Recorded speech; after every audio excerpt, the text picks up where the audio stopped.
Okay, so best render settings or the export settings for your YouTube videos. First of all, make sure that your sequence settings, you are not using more than 30 fps. okay, your timeline should be 30 frames per second or lower than 30. You can use 25, 24, 29.7 like I'm using right here. You should not go above 30. all right, and if your video is recorded in 1080p resolution, it's fine, but if you are using 4K, so you don't have to copy these settings. You just make sure that editing mode is DSLR and time base is no more than 30. all right, so click OK. Now once your editing is done, press Ctrl and M on your keyboard to go to the export settings. Name your file whatever you want. I'm gonna name it as test1. Preset, first click on match source adaptive high bitrate. okay, first click on this. Make sure you are using H.264.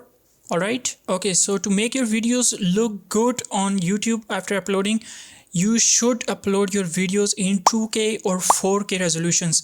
Now my recorded video is 1080p. I need to convert it to 4K, so uncheck the frame size, select the Quad HD or 4K.